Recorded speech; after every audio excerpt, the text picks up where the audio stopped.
மதுபாரில் நடந்த கலாட்டா தொடர்பாக பிரபல நடிகை லட்சுமி மேனனை கைது செய்வதற்காக போலீசார் தீவிர நடவடிக்கையில் இறங்கியுள்ளனர். இதனை அடுத்து நடிகை லட்சுமி மேனன் வருகிற 17ஆம் தேதி வரை முன்ஜாமீன் பெற்றுள்ளார். நள்ளிரவில் மதுபாரில் என்ன நடந்தது, நடிகை லட்சுமி மேனனுக்கு ஏன் இந்த சிக்கல் ஏற்பட்டது என்பது குறித்த விரிவான செய்தியை இப்போது பார்க்கலாம். தமிழில் பிரபல இளம் நடிகையாக வலம் வந்தவர் நடிகை லட்சுமி மேனன். கேரளாவை சேர்ந்த இவர் ஆரம்ப காலத்தில் மலையாள படங்களில் நடித்து பின்னர் சசிகுமார் நடித்த சுந்தரபாண்டியன் படத்தில் கதாநாயகியாக அறிமுகமானார். இதனைத் தொடர்ந்து கும்கி, குட்டிப்புலி, பாண்டிய நாடு, கொம்பன், வேதாளம், லாரன்ஸ் நடித்த சந்திரமுகி 2 ஆகிய படங்களில் நடித்தார். தமிழில் இவருக்கென்று தனியாக ஒரு ரசிகர் பட்டாளம் உருவாகியது. நடிகை லட்சுமி மேனனுக்கு 27 வயதாகிறது. இந்த நிலையில் சரியான பட வாய்ப்புகள் இல்லாததால் அவர் சொந்த ஊரான கேரளாவுக்கே திரும்பி சென்றார். இந்த நிலையில் கடந்த 24ஆம் தேதி கேரளாவில் கொச்சி பானர்ஜி சாலையில் உள்ள வெலாசிட்டி என்ற இரவு நேர சொகுசு மதுபாருக்கு லட்சுமி மேனன் சென்றார். அவருடன் மிதுன், அனீஷ், சோனோமோல் என 3 நண்பர்களும் ஒரு காரில் சென்றனர். இவர்கள் அனைவரும் மதுபாரில் இருந்தபோது பக்கத்து மேசையில் ஆலுவா என்ற இடத்தை சேர்ந்த அலியார் ஷா, சலீம் மற்றும் ஒரு நண்பர் ஆகிய 3வரும் சேர்ந்து மது அருந்திக் கொண்டிருந்தார்கள். அப்பொழுது இரு தரப்புக்கும் இடையே வாக்குவாதம் ஏற்பட்டது. ஒருவரையொருவர் அடித்துக் கொள்ளும் சூழ்நிலையும் ஏற்பட்டது. மதுபாருக்கு வெளியே வந்த பிறகும் இந்த 2 கும்பலுக்கும் இடையே தொடர்ந்து மோதல் தொடர்ந்தது. இதனைத் தொடர்ந்து மதுபார் மூடிய நிலையில் நடிகை லட்சுமி மேனனும் அவருடன் வந்த நண்பர்களும் தாங்கள் வந்த காரில் எதிர்த்தரப்பினர் காரை விரட்டினர்.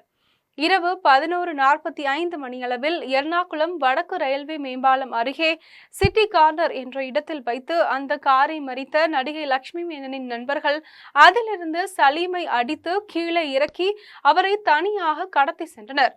தங்கள் காரில் சலீமை கடத்தி சென்று அவரை கடுமையாக தாக்கியுள்ளனர். பின்னர் ஆலுவா பராவூர் சந்திப்பில் சலீமை கீழே தள்ளிவிட்டனர். இதனைத் தொடர்ந்து படுகாயமடைந்த சலீமை அவரது நண்பர்கள் மீட்டு எர்ணாகுளம் மருத்துவமனையில் சேர்த்தனர். சலீம் ஐடி ஊழியராக வேலை பார்த்திருந்தார் என்பது குறிப்பிடத்தக்கது. இதனைத் தொடர்ந்து லட்சுமி மேனன் உட்பட 3 நண்பர்களையும் சேர்த்து சலீம் நண்பர்கள் எர்ணாகுளம் காவல்துறையில் புகார் மனு கொடுத்தனர். இதன் பேரில் எர்ணாகுளம் வடக்கு போலீசார் லட்சுமி மேனனின் நண்பர்களாகிய மிதுன், அனீஸ், சோனோமோல் ஆகிய 3வரையும் கைது செய்தனர். இதில் கைது செய்யப்பட்ட சோனோமோல் அளித்த புகாரின் பேரில் எதிர்குழுவை சேர்ந்த ஒருவர் மீது போலீசார் வழக்கு பதிவு செய்துள்ளனர். இதனைத் தொடர்ந்து லட்சுமி மேனனை கைது செய்வதற்காக போலீசார் அவரது வீட்டுக்கு சென்றனர். ஆனால் அவரது வீடு பூட்டி கிடந்தது.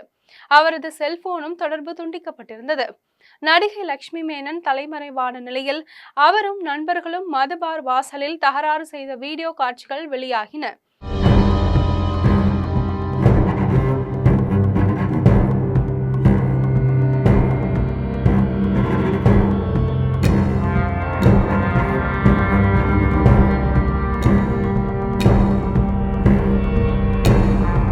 இதற்கிடையே நடிகை லட்சுமி மேனன் தனக்கு முன்ஜாமீன் கேட்டு கேரளா உயர்நீதிமன்றத்தில் மனு தாக்கல் செய்தார்.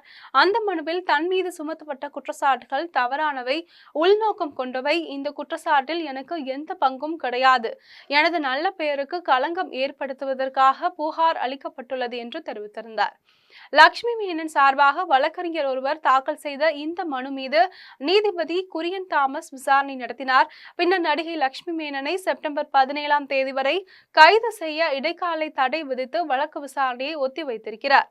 தற்பொழுது ஆள்கடத்தல் மற்றும் தாக்குதல் என 7 பிரிவுகளில் வழக்கு பதிவு செய்யப்பட்டுள்ளது. லட்சுமி மேனன் உட்பட அனைவரும் தகராறு செய்த சிசிடிவி காட்சிகளும் காவல்துறை வசம் உள்ளது. நடந்த சம்பவம் தொடர்பாக தற்பொழுது இரு தரப்பினருக்கும் இடையே சமரசம் பேசி வருவதாக இறுதிக்கட்ட செய்தி வெளியாகியுள்ளது.